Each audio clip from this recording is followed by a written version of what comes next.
In this video, I would like to talk about one very important concept, especially when you are a manager or let's say your task is to organize groups of people, and it's called the groupthink. And as you will see, it's quite dangerous when it comes to the group decision making. So let's see the definitions. This is a byproduct of group decision making. It has the potential to affect groups' ability to arrive at high quality solutions. So of course we want the group to arrive at high quality solutions. However, the groupthink has a potential to affect it. Let me just fix my drawing. So the groupthink has a potential to affect it. And you will see that it can happen, this potential is in a negative sense.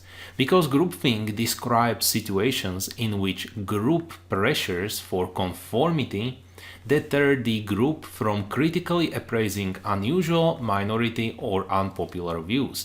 So you can imagine it, I think, very simple. Let's say that these are, let's say, views. We are talking about views. So if we imagine a group, let's say this is a group of people, and of course two of them are going to have some different views. So this is our group of people with their views, and as you can see, two group members have some unusual, minority, or unpopular views.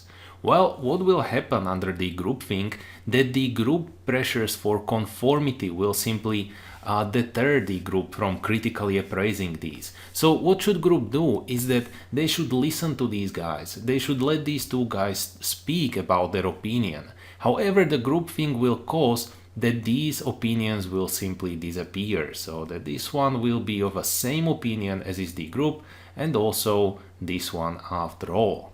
That is the basic idea of the groupthink. Now, we have probably all seen the symptoms of the groupthink phenomenon. First, no matter how strongly the evidence contradicts members' basic assumptions, members behave so as to reinforce them. So that is quite a simple idea. When such a group is facing some facts, well, they will not care about them to some extent if it is contradicting their basic views.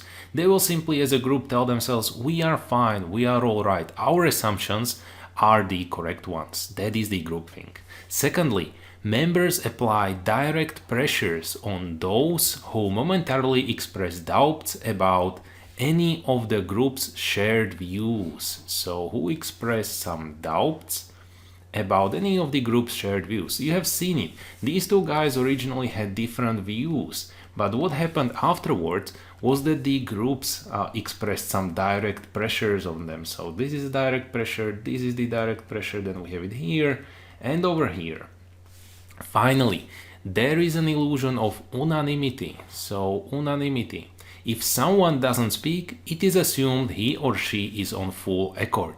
So even though, let's say, another guy, let's say this guy right over here, can have a different opinion, if he doesn't speak, well, it is assumed that he agrees and he has the same opinion as the rest of the group.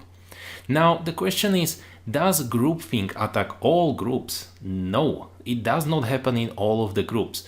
The three basic tools or three ways how can managers avoid groupthink is that they should control the size of the groups. Size of groups.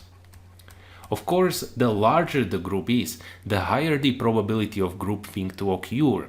Secondly, they should try to, or managers or CEOs of companies should try to really encourage group leaders to play some impartial role. Impartial role, so that the managers should really listen to all of the group members. And now finally, you can use a specific tool such as a devil's advocate. So devil's advocate. This is a very nice concept. Basically, a devil's advocate is a person within a group that is constantly challenging the majority views, so that there is some general view of the group, and this is our devil's advocate. Any kind of a majority of a majority view, he will challenge it. He will ask the questions. What is going on? Why should we have this kind of view? So as you can see, these are the three basic tools how we can avoid the groupthink.